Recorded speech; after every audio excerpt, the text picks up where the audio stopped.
Okay. So आतापर्यंत आपण पायथॉनमध्ये object oriented programming concept बघतोय.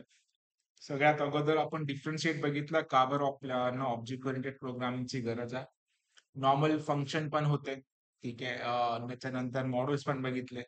आधी फंक्शनने बेसिक प्रोग्रामिंग मध्ये काय प्रॉब्लेम होता जे आपण थ्रू आउट लिहित होतो. त्याच्यानंतर फंक्शनने त्याला कसे ओव्हरकम केले. त्याच्यानंतर फंक्शनचा पण प्रॉब्लेम हे झाला की आपण दुसऱ्या फाईलमध्ये ऍक्सेस नव्हतो करू शकत. मग आपण मॉड्यूल बघितले. मॉड्यूलने त्याने काम दिलं. पण मॉड्युलर मध्ये पण थोडेसे हे आहेत की कुठलाही फंक्शन कधीही कॉल करू शकतो. त्याला रेस्ट्रिक्ट करण्यासाठी object oriented programming is the best option, जे की थ्रू आउट आजपर्यंत हेच वापरलं जातं.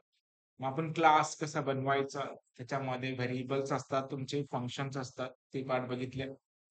नॉर्मल क्लासचा फंक्शन डायरेक्टली पण ऍक्सेस करता येतो, तेव्हा तो डिफॉल्ट ऍज अ स्टॅटिक सारखा वर्क करत असतो बाय डिफॉल्ट. ठीक आहे. जर आपल्याला ऑब्जेक्ट बनवायचा असेल तर आपण एक कीवर्ड बघितला होता सेल्फ. तो ऍक्च्युली कीवर्ड सेल्फ नाहीये. तुम्ही कुठलीही व्हेरिएबल वापरू शकता, बट सेल्फ प्रिफर करतात वापरण्यासाठी. तो आपण बघितला. क्लास ऑब्जेक्ट कसा बनवायचा तो. त्यानंतर इनहेरिटन्स आणि त्याचे टाइप्स. हे दोन कॉन्सेप्ट जर समजले तर पुढचे समजतात. ठीक आहे. इथपर्यंत क्लिअर आहे तुम्हाला? ठीक आहे. इनहेरिट कसं करतो आपण? काय सिंटॅक्स आहे? इनहेरिट कसं करतो?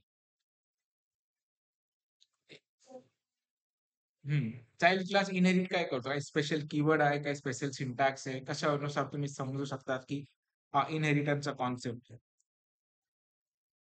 कशावरून तुम्हाला समजतं? हा. राउंड ब्रॅकेट मध्ये पॅरेंटचं नाव असले की समजायचं तो इनहेरिटन्स कॉन्सेप्ट आहे. ठीक आहे. दोन कॉन्सेप्ट आपण समजले होते आणि त्याचे टाइप्स. आज आपल्याला 2-3 कॉन्सेप्ट बघायचे. छोटे-छोटे एक्झाम्पल आहे आणि आरामशीर व्यवस्थित समजतील. काहीच कॉम्प्लेक्स वगैरे नाही. ठीक आहे. कुठली पण कॉन्सेप्ट जर बनवली आहे ऑब्जेक्ट ओरिएंटेड मध्ये त्याच्या मागचं कारण समजून घ्यायचं फक्त. सिंटॅक्स ऑटोमॅटिकली समजतं. कारण सगळं सिंटॅक्स क्लास, ऑब्जेक्ट आणि इनहेरिटन्सच्या बेसवरच आहे. तर आता एक नवीन अजून एक कॉन्सेप्ट आज बघायचे. 3 कॉन्सेप्ट बघायचे बेसिकली आपल्याला. एक पॉलिमॉर्फिझम, एनकॅप्सुलेशन्स आणि ऍब्स्ट्रॅक्शन. कन्स्ट्रक्टर तर बघितलं होतं आपण. काय सिंटॅक्स कन्स्ट्रक्टरचं? केलं आपण एक एक्झाम्पल.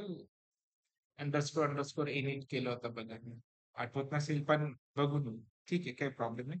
परत एकदा फाईल ओपन करून दाखवतो आपल्याच ह्याच्यामध्ये दिलेले. तो कळून येत नाही तोच कन्स्ट्रक्टर आहे, तोच प्रॉब्लेम आहे. मला बोललो होतो मागे, पण ठीक आहे. परत एकदा सांगतो. आपलं फोल्डर आहे नाशिक पीवाय CNTR नावाचं बनवलं असेल मी. ठीक आहे, CNTR. ठीक आहे. ते कळालं की बघितलं की समजून जाईल तुम्हाला. आपलं काय फोल्डरचं नाव? PY. त्याच्यात पण असेल. इसमें भी होगा. नाही घेतलंय का? ठीक आहे, चालेल. कन्स्ट्रक्टर तर नाही. छोटासा पार्ट आहे. तो काही नाही एवढा कॉम्प्लेक्स आहे ना. पण घेऊन टाकू आपण. चालेल. ती सांगतो कन्स्ट्रक्टर काय असतो. ठीक आहे. आधी कन्स्ट्रक्टर बद्दलच सांगतो. छोटासा कॉन्सेप्ट आहे, ते राहून जातं. नॉर्मली माहिती जावा मध्ये कन्स्ट्रक्टर काय असतं वगैरे?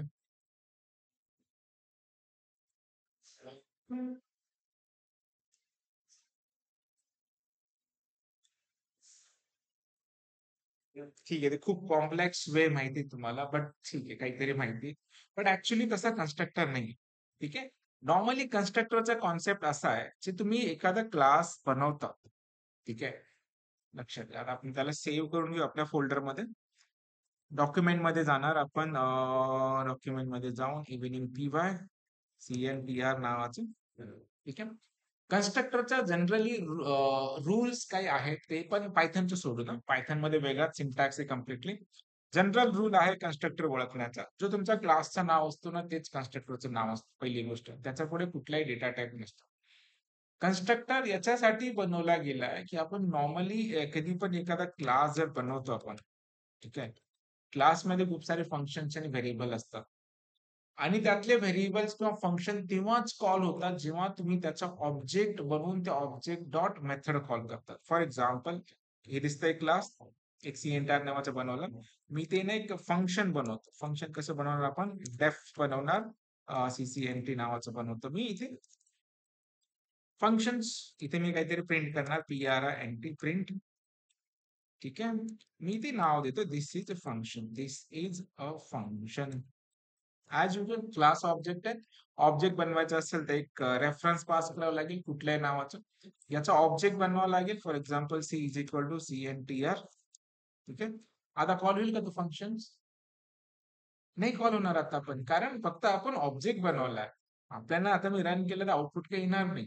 याचा ऑब्जेक्ट डॉट CCNT असं फंक्शन कॉल करावं लागेल, है ना, तरच त्या गोष्टी वर्क होणार. हा एक पार्ट आहे. ठीक आहे, पण काही गोष्टी अशा असतात ना, ते कंपल्सरी लागतात.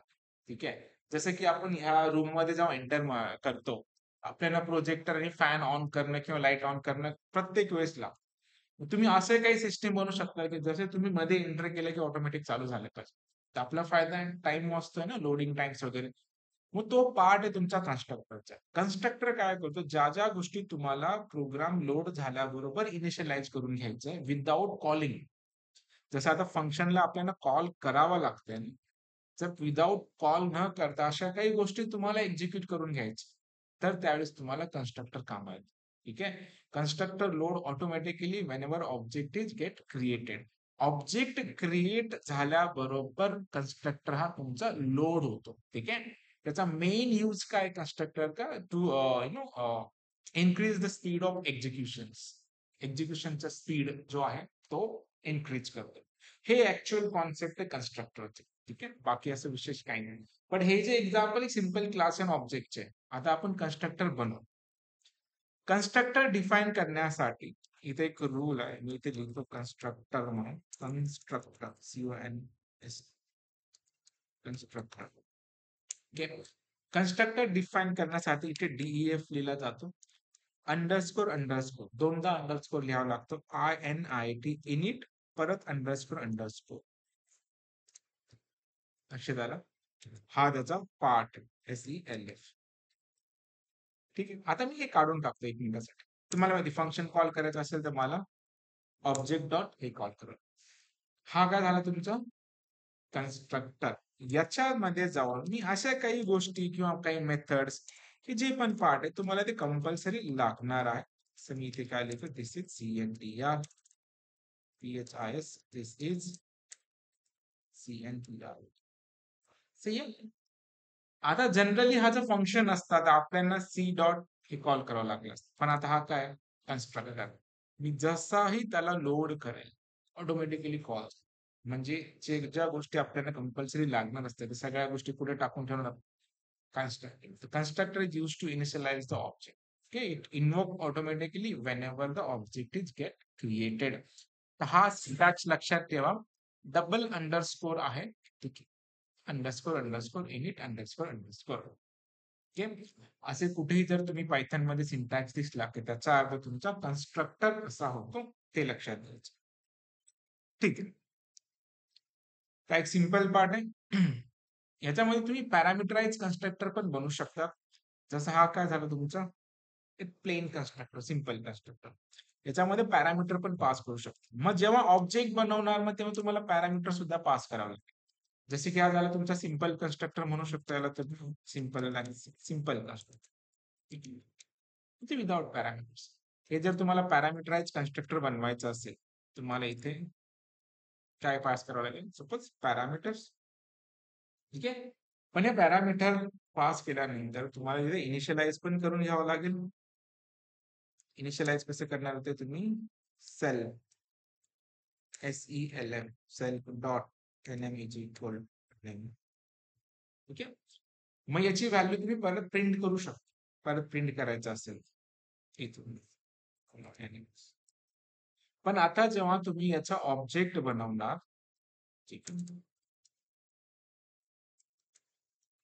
तेव्हा हे आता चालणार नाही. का बरं, कारण आपलं कन्स्ट्रक्टर काय पॅरामीटराइज बेसिस. मग ऑब्जेक्ट क्रिएट करताना मग तुम्हाला इथे काय पास करावं लागेल, पॅरामीटर पास करणं गरजेचं. ठीक आहे, तर मी ते एक नाव पास करतो, शिरीष नाव. तुम्ही आला नाही. ठीक आहे, तुझे कन्स्ट्रक्टर आणि ते नाव पण प्रिंट झालं. दोनच पार्ट असतात कन्स्ट्रक्टर. फक्त नॉर्मली हे डोक्यात नाही पाहिजे की ऑब्जेक्ट क्रिएट करा म्हणजे तुमचा कन्स्ट्रक्टर लोड होईल, तसा तो होतोच. पण कन्स्ट्रक्टर मध्ये काय पॅरामीटर पास केलेलं असेल तर तुम्हाला ऑब्जेक्ट क्रिएट करताना सुद्धा पॅरामीटर पास करावे लागतात. ठीक आहे.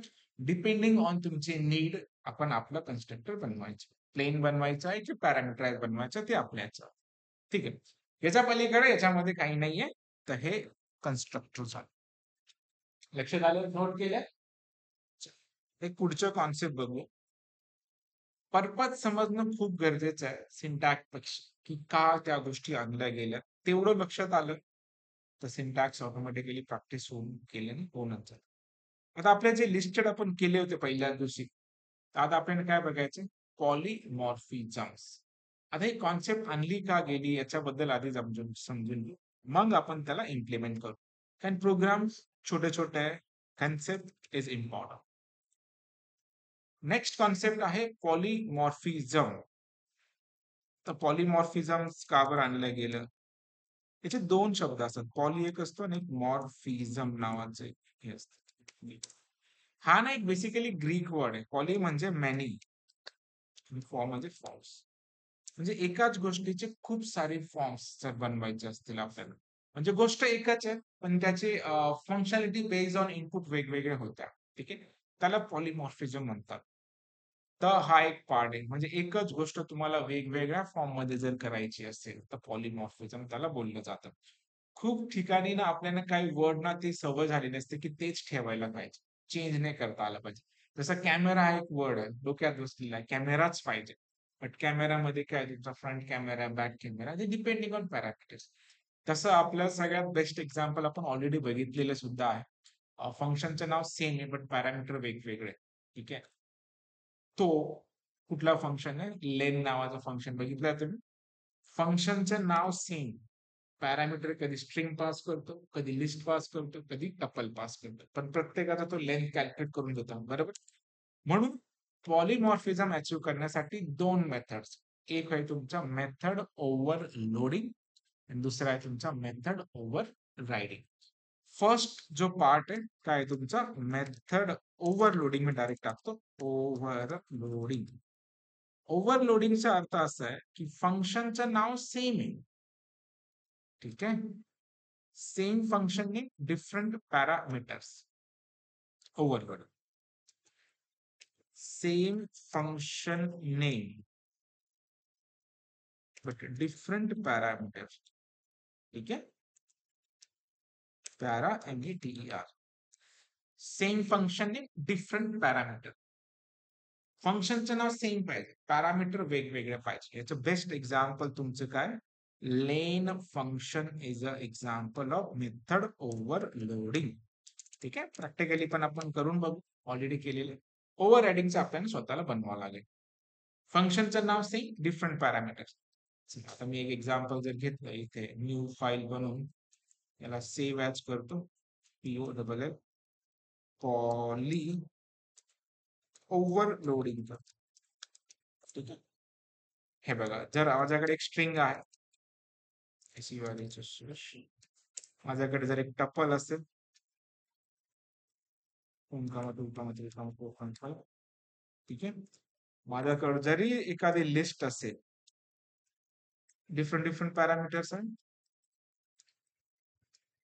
राईट. बट डेफिनेशन काय? Function having same names. म्हणजे आपल्याकडे अशी एक फंक्शन आहे त्याचं नाव लेनच आहे पण पॅरामीटर वेगळे. कधी मी त्याला स्ट्रिंग पास केलं तरी तो आन्सर देणार. मी त्याला टपल पास केलं तरी आन्सर देणार. त्याला स्ट्रिंग पास केलं तरी तो आन्सर देणार. डेफिनेशन काय? Function having same name but different parameter. फंक्शनचं नाव लेनच आहे, पॅरामीटर वेगवेगळे. म्हणजे एकच गोष्ट आहे पण वेगवेगळ्या फॉर्म मध्ये वर्क होते. त्या गोष्टीला पॉलिमॉर्फिझम म्हणतात. आणि पॉलिमॉर्फिझम अचीव करण्याचा पहिला वे आपण बघितला तो आहे तुमचा मेथड ओव्हर लोडिंग आहे. लक्षात आलं? एक एक्झाम्पल लिहून घ्या मेथड ओव्हरलोडिंगचा. Len is a function 1, 2, 5 parameter pass करू शकतो. दुसरा पण वे आहे तो आहे मेथड ओव्हररायडिंग. तर मेथड ओव्हररायडिंग समजण्यासाठी इनहेरिटन्स कन्सेप्ट आलं पाहिजे. ओके. कारण एकाच क्लासमध्ये तुम्ही सेम फंक्शन म्हणून सेम पॅरामीटर नाही लिहू शकत. बरोबर ना? त्याचं डेफिनेशन वेगळं आहे. लक्षात. मेथड ओव्हरलोडिंगचा डेफिनेशन काय? Function having same name but different parameters.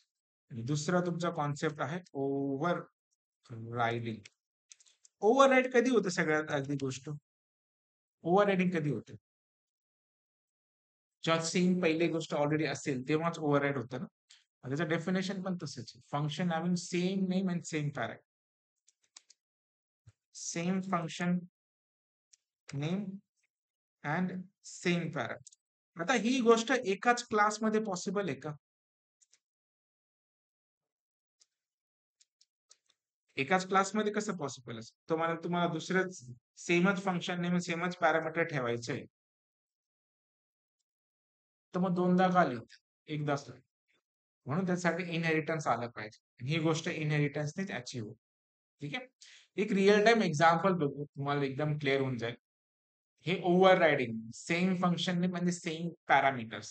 आता ह्या जर गोष्टी तुम्ही एकाच याच्यात करायला गेला तरी ते होऊन जाईल, कारण नेहमी दुसरंच फंक्शन वर्क होईल, पहिलं होणारच नाही, ऑटोमॅटिक ओव्हरराईड होतं. आपण त्याला एक रिअल टाइम एक्झाम्पलने बघूया. मी याला सेव्ह करतो आणि ओव्हर रायडिंग नावाचं नावाने सेव्ह करतो. हे बघा, आता मी काय करतो, इनहेरिटन्स तुम्हाला माहितीच आहे. क्लास घेतला मी PRNT नावाचं. ठीक आहे. इथे एक मेथड बनवतो डेफ DEF PRTY नावाचं प्रॉपर्टी नावाचं एक फंक्शन बनवतो. ठीक आहे. लक्षात आलंय? मी याला एक प्रिंट करतो. प्रिंट काय करणार? एक प्रॉपर्टी प्रिंट करणार आहे, काहीतरी सर्टन अमाऊंट मी प्रिंट करतो, डॉलर समथिंग समथिंग जे पण करायचं अमाऊंट आपण प्रेस करू. ठीक आहे. एक मेथड आहे. दुसरी पण मेथड आहे इथे मॅरी नावाचं. बघा, ओव्हर रायडिंगची गरज का पडली ते इथे कळून जाईल तुम्हाला. एकच इंटेंडेशन आहे. हे एक्झाम्पल मी 2011 पासून, म्हणजे जेव्हा मी जावा शिकलो होतो तेव्हापासून ते माझ्या डोक्यात आहे. म्हणजे ती कॉन्सेप्टच अशी पासून घेत, ते पण मीच वापरतो पुढे पण आपण. ठीक आहे. मी प्रिंट करतो सपोज XYZ. एक पॅरेंट क्लास आहे, दोन मेथड आहे, एक आहे प्रॉपर्टी नावाची, दुसरी मॅरी नावाची. ठीक आहे. आता जनरली होतं काय, जेव्हा एखादा क्लास चाइल्ड क्लास पॅरेंटला इनहेरिट ह्याच्या वेळेने करतो. ठीक आहे. तुम्हाला काही करायचं नसेल त्यातच तुम्हाला काय करावं लागतं?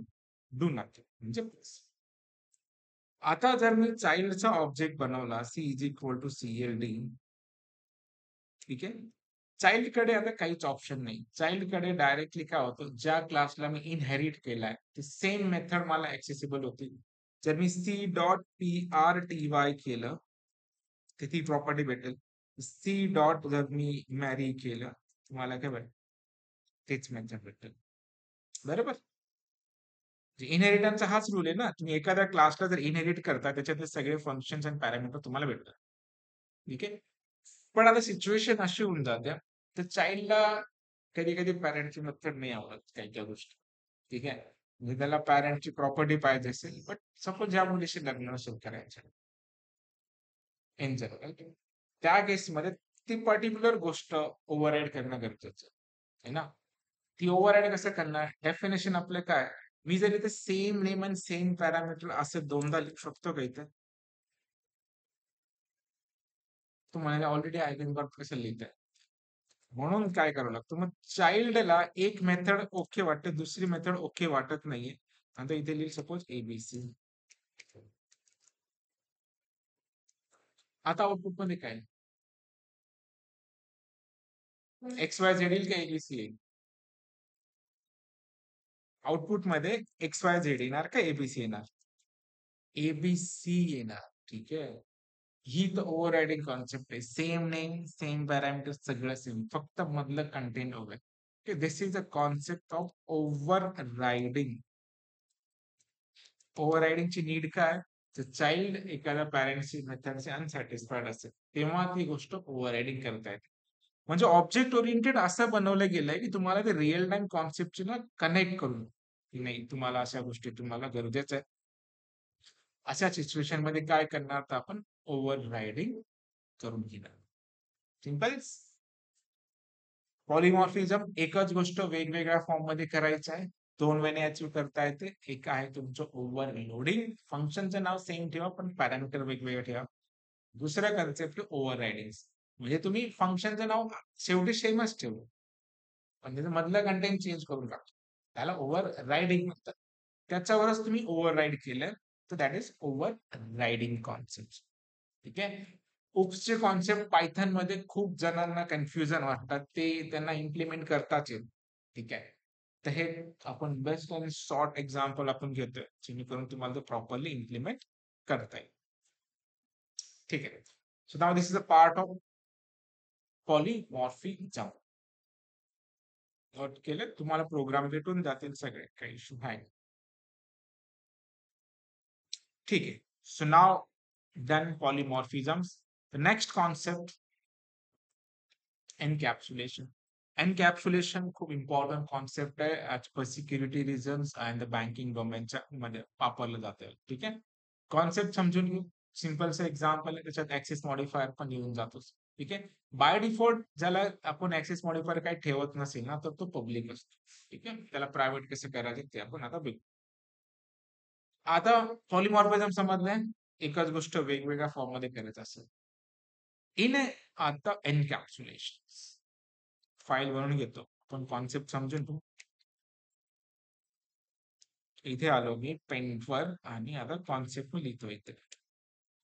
हे बघा, जनरली काय होतं एनकॅप्सुलेशन कॉन्सेप्ट,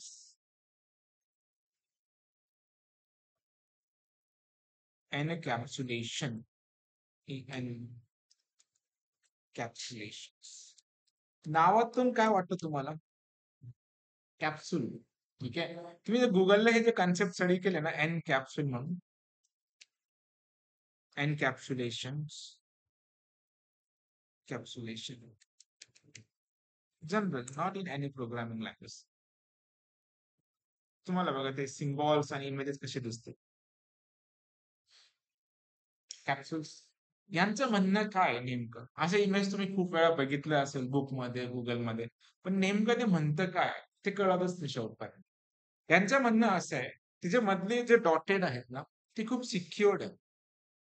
तुम्ही त्याला डायरेक्ट ऍक्सेस नका करू. तुम्ही जर त्याला डायरेक्ट ऍक्सेस केला तर तो खतरा, वातावरणाशी मिक्स होत असेल किंवा जे पण आहे. तुम्हाला जर त्याच्या मधला डेटा पाहिजे असेल तर तुम्ही पूर्णच्या पूर्ण कॅप्सूल खाऊन, तुम्ही कॅप्सूल खाल्ला तर ऑटोमॅटिक मधला डेटा भेटेल. ठीक आहे. मग हे कॉन्सेप्ट आपल्या प्रोग्रामिंगशी कसं कनेक्ट करा. ठीक आहे. ते आता तुम्ही प्रॅक्टिकली समजून घ्या, मग तुम्हाला कळेल की यांनी असं का दिलेलं आहे. तुम्हाला याच्यावरून हे पण समजेल की नेमिंग कन्व्हेन्शन पण त्यांनी किती प्रॉपर वापरलेलं. ठीक आहे. आता एक रिअल टाइम एक्झाम्पल घेतो. एनकॅप्सुलेशनचे डेफिनेशन काय माहिती का? व्रॅपिंग, WRAPPING, wrapping data and functions, data and function into single unit. म्हणजे काय? जो मधला हा डेटा आहे आणि बाहेरचा फंक्शन. डेटाला व्रॅप करा एका फंक्शन मध्ये. तुम्हाला जो डेटा पाहिजे असेल तर डायरेक्ट फंक्शनच कॉल करा, डायरेक्ट डेटा ऍक्सेस नका करू, असं त्यांचं म्हणणं आहे. ठीक आहे. पण हे असंच का, ते आपण बघू. आता जनरली एक लक्षात घ्या, तुम्ही एखादा बँकिंग साठी ऍप्लिकेशन बनवता सॉफ्टवेअर, तुम्ही एक क्लास बनवला बँक नावाचा. ठीक आहे. त्याच्यामध्ये सपोज तुम्ही एक व्हेरिएबल लिहिताय बॅलन्स नावाचं, बॅलन्स नावाचं जे पण आहे, स्ट्रिंग असेल इंटिजर असेल काही फरक पडत नाही. सपोज 12,000 याचा बॅलन्स लिहिली, इथपर्यंत ठीक आहे, काही इश्यू, सिंपल रेग्युलर. आता जनरली आपण काय करू, या क्लासचा ऑब्जेक्ट बनवू, B is equal to bank, BA bank बनवलं. आता PRINT प्रिंट बी डॉट काय कॉल करणार आपण, बॅलन्स. आला. पण असं कोणी कधी कोणाचा बॅलन्स बघायला लागलं कसं होणार, है ना? हा प्रॉपर वे थोडी आहे.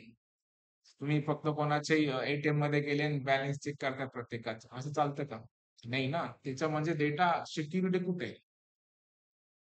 हा तर प्रॉब्लेम आहे. म्हणून याचा डिफॉल्ट जो ऍक्सेस मॉडिफायर असतो तो पब्लिक असतो. पब्लिक म्हणजे सगळ्यांना ऍक्सेस, कोणीही कोणाचं बघू शकतो. हा प्रॉपर वे नाहीये. ऍक्च्युली. म्हणजे आपल्याला डेटाला प्रोटेक्ट करता येत नाही. पायथननी याच्यासाठी इव्हन दो प्रत्येक लँग्वेजने एक प्रोव्हिजन दिलंय की ते म्हणतंय तुमचा डेटा जर तुम्हाला बाहेर ऍक्सेस करू द्यायचा नसेल तर एक काम करा, त्याला प्रायव्हेट करा. ठीक आहे. आणि प्रायव्हेट करण्याचा जो वे आहे पायथन मध्ये, फक्त व्हेरिएबलच्या पुढे तुम्हाला 2 अंडरस्कोर ऍड. ठीक आहे. 2 अंडरस्कोरचा अर्थ काय होतो तुमचं? Private variable. PRIVAT. आता प्रायव्हेट व्हेरिएबलचा प्रॉब्लेम असा आहे ना, तो बाहेर ऍक्सेस नाही होत. ठीक आहे. आपल्याकडे आता 2 सिच्युएशन आहेत. एक तर गोष्टी आपल्याला पब्लिक ठेवता येईल. पब्लिक ठेवल्यामुळे ती गोष्ट पब्लिकली अवेलेबल झाली. ठीक आहे. म्हणजे जो युजर होता त्याला ते दिसतंच आहे, पण बाकीच्यांना पण दिसते.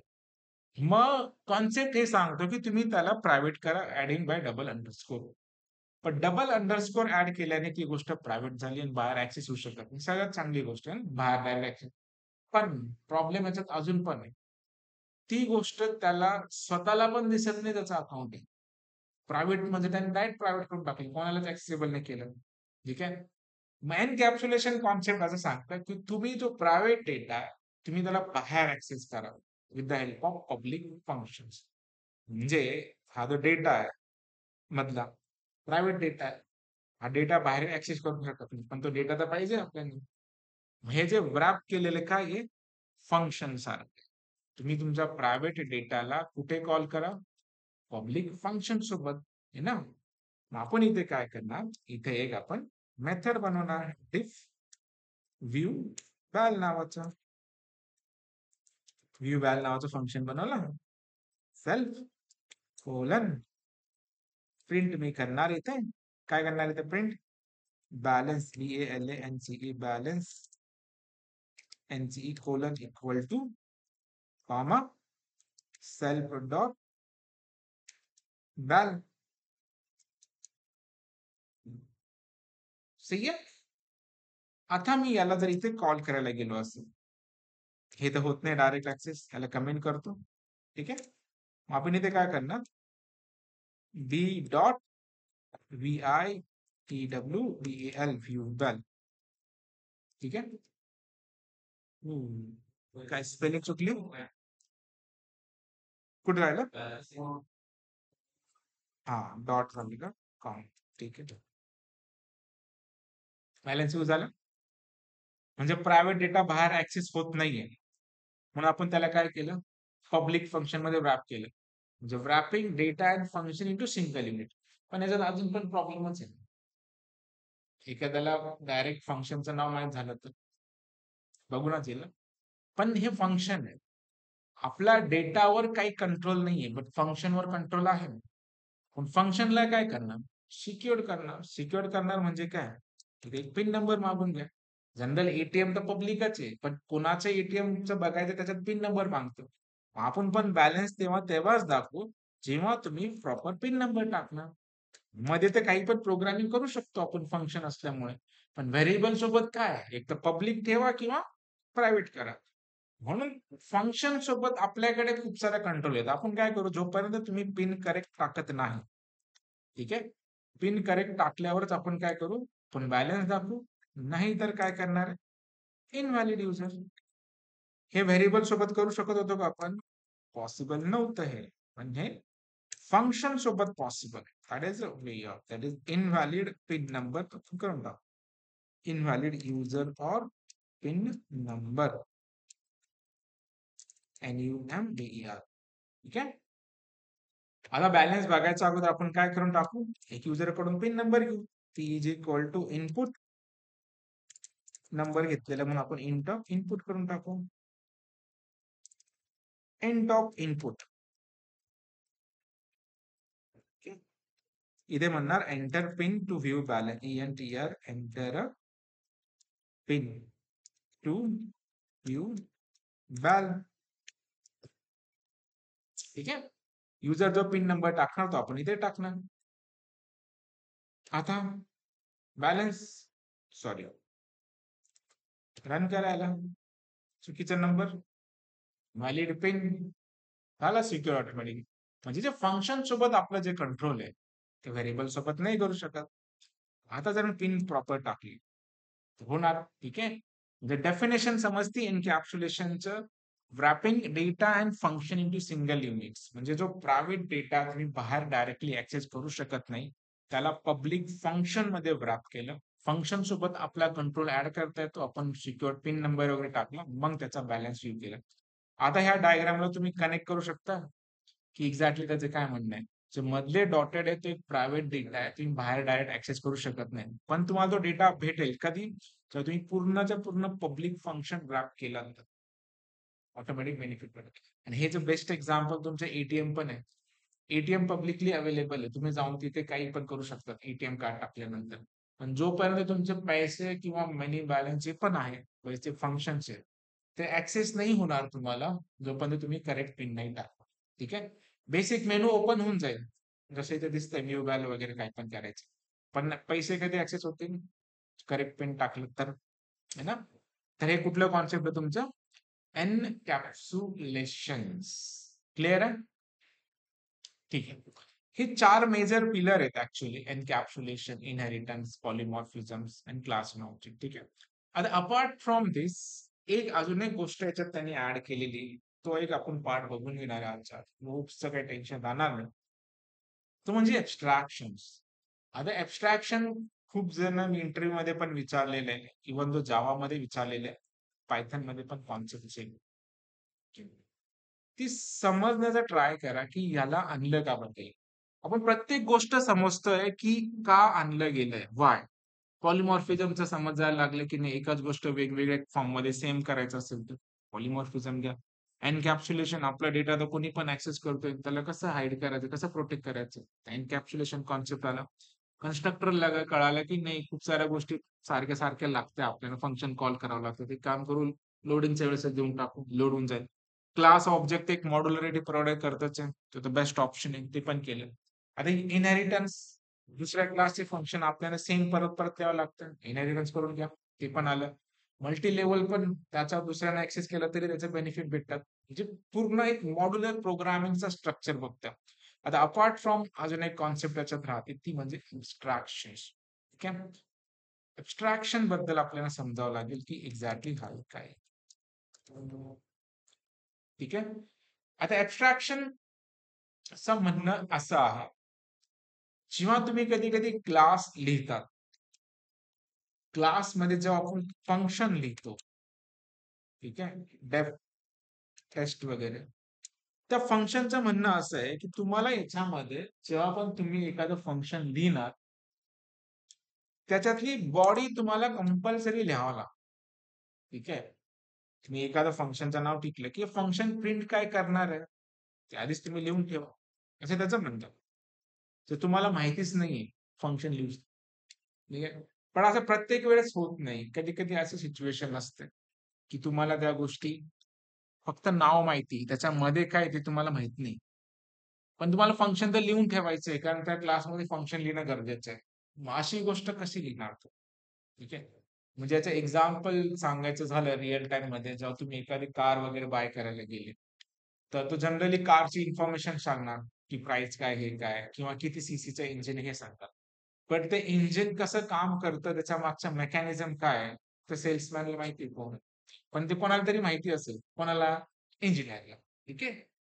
पण त्या ठिकाणी त्यांनी फक्त लिहून ठेवलेलं की 1200 CC, but how engine works, ते इंजिनियरला माहिती. ठीक आहे. म्हणजे कधी कधी सिच्युएशन मध्ये आपल्याला फक्त एम्प्टी मेथड डिफाईन करून ठेवायची, त्याच्यामध्ये एक्झिक्यूट काय होणार आहे, आम्हाला नाही माहिती. जो क्लास याला इनहेरिट करेल त्याला ते माहिती द्यायची. ठीक आहे. म्हणजे define just empty method, abstract method. ऍब्स्ट्रॅक्टचे डेफिनेशन असं आहे की knowing half method, basic detail माहिती आहे बट इम्प्लिमेंटेशन डिटेल त्याची माहित नाही, त्यावेळी आपल्याला ऍब्स्ट्रॅक्शनचा वापर करावा. लक्षात येते काय करते. क्लास ऑब्जेक्ट आपण कधी वापरतो, जेव्हा त्याच्यामध्ये जे फंक्शन आहेत 100% आपल्याला माहिती की हे कॉल केलं तर हेच एक्झिक्यूट होणार, क्लास ऑब्जेक्ट वापर. पण कधी कधी काही गोष्टी आपल्याला माहित नाही की या फंक्शन मध्ये लिहावं काय, पण फंक्शन माहिती की हे फंक्शन असणार आहे, याच्यामध्ये काय ते नाही माहिती. त्यावेळी तुम्हाला काय करावं लागेल, ऍब्स्ट्रॅक्शनचा वापर करावा लागेल. ऍब्स्ट्रॅक्शन तुम्हाला एम्प्टी मेथड लिहिण्याचं प्रोव्हिजन देतो. ठीक आहे. आणि तो पण एक काइंड ऑफ मॉड्यूल आहे, ते आपल्याला इम्पोर्ट करावं लागतं. तेव्हा जाऊन आपल्याला ऍब्स्ट्रॅक्शन पॉसिबल होतं. ठीक आहे. इथे एक एक्झाम्पल आहे माझ्याकडे, मी तुम्हाला दाखवतो. माहिती असू द्यायचं, छोटसच एक्झाम्पल आहे, लक्षात घ्या, कॉन्सेप्ट तुम्हाला समजेल. हे एक ऍब्स्ट्रॅक्ट मेथड आपल्याला मॉड्यूल सोबत इम्पोर्ट करून घ्यावं लागतं, ते बिल्ट इन नसतं. इथे काय बनवलेले क्लास इम्पोर्ट काय केलेले एबीसी, म्हणजे इनहेरिट केलेले आपण ऍब्स्ट्रॅक्ट कॉन्सेप्ट. डेफ साऊंड इथे काय वापरले पास, याच्यामध्ये कुठला साऊंड माहिती आहे? नाही माहिती. साऊंड एक मेथड, जो साऊंड असेल, जो अॅनिमल त्याला करेल त्यानुसार त्याचा साऊंड येईल. आपल्याला काय करायचं त्याच्यात आवश्यकता. ठीक आहे. म्हणून इथं काय डिफाईन केलं आपण, ऍब्स्ट्रॅक्ट मेथड. याचा ऑब्जेक्ट बनवला आणि इथे काय केलंय, यांनी याला ओव्हरराईड केलंय, त्यामुळे ही मेथड त्याला परत लिहिणार. कारण ह्याला माहिती ना कुठला साऊंड, डॉगला स्वतःचा साऊंड माहिती, त्याने ती ज्याचा साऊंड आहे त्याने ते लिहिलंय. मग आपण त्या फंक्शनला इथे कॉल केलं. मग आता कॅट पण येऊ शकतो, कॅटचं पण साऊंड, पण कॅटचं साऊंड काय कॅटला माहिती, उद्या त्याचा साऊंड प्रिंट करेल. ऍब्स्ट्रॅक्शनचा फायदा असा होतो की हे जर नॉर्मली क्लास असतं, क्लासने फिक्स साऊंड देऊन टाकलं असतं की हे साऊंड फंक्शन कॉल केलं तर हेच एक्झिक्यूट होणार. पण ऍब्स्ट्रॅक्शनचा फायदा असा आहे की जो क्लास त्याला ओव्हरराईड करतोय, इम्प्लिमेंट करतोय, त्याला स्वतःच्या बद्दल माहिती आहे. तिथे फक्त साऊंड मेथड आहे, कुठला साऊंड ते आपल्याला द्यायचं, आपण तिथे घेतो. ठीक आहे. अशा वेळेने तुमचं ऍब्स्ट्रॅक्शन वर्क होतं. 2-3 वेळेने अजून त्याला चेंज करून बघू, तुम्हाला प्रॅक्टिकली कळून जाईल की एक्झॅक्टली ऍब्स्ट्रॅक्ट मेथड काय.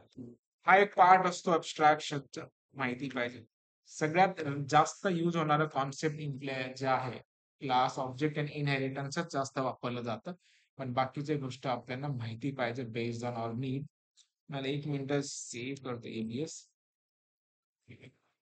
From ABC, abstract class, that is a short form, import ABC, abstract method, @abstract method लिहायचं.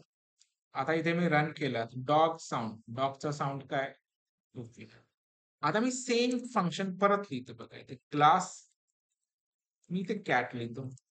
ठीक आहे. स्मॉल कॅपिटल दोन्ही लिहू शकतो. हा पण इनहेरिट कोणाला करतोय, ॲनिमल. ठीक आहे. मी आता एक काम करतो, फक्त इथे पास लिहितो. असं जर केलं तर तुम्ही काय ना, काही फक्त डॉगच कॉल. पण आता मला इथे परत एक साऊंड मेथड डिफाईन करायची, डेफ एसओई म्हणजे साऊंड. ठीक आहे. पण साऊंड काय प्ले करायचा ते माहिती पाहिजे, बरोबर. अजून एक सिंपल, इनहेरिटन्स माहिती ना तुम्हाला. आता कॅटने अॅनिमलला ओव्हरराईड केलंय, म्हणजे ही मेथड आपल्याला ऍक्सेसिबल आहे. ठीक आहे. इथे ना मी ऑब्जेक्ट बनवतो. कोणाचा ऑब्जेक्ट बनवला आता, कॅटचा. C is equal to CAT cat. ठीक आहे.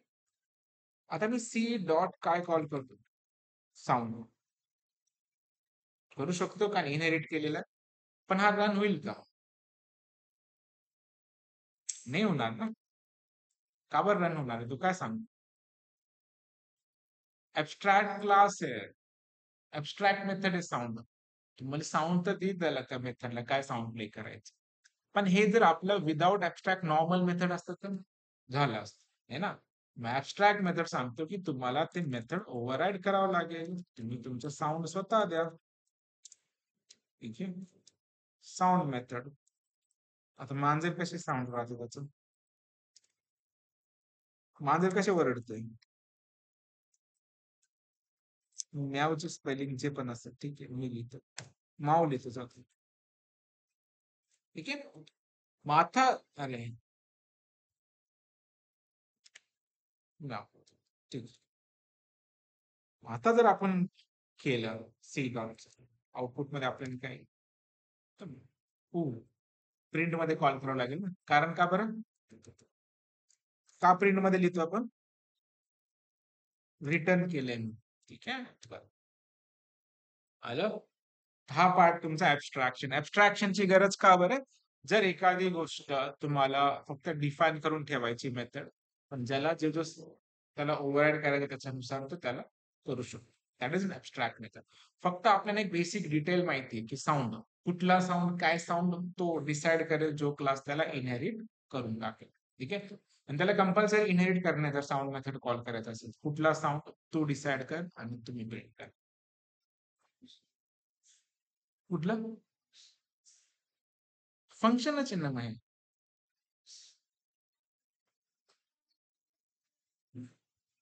नाही, एक लक्षात घ्या, तुम्हाला बरं झालं क्वेश्चन त्याला सांगतो. एक मिनिट आपण हे लक्षात आलं काय काय बघितलं आत, मी फक्त एक ओव्हरव्ह्यू करतो. क्लास, ऑब्जेक्ट, इनहेरिटन्स, सिंगल, हे सगळं types, polymorphism, encapsulation, ऍब्स्ट्रॅक्शन. Perfect. So हे मेजर ऑब्जेक्ट ओरिएंटेड कॉन्सेप्ट. ठीक आहे. चलो अभी तुम्हारे डाउट पे आते हैं. एक मिनिट.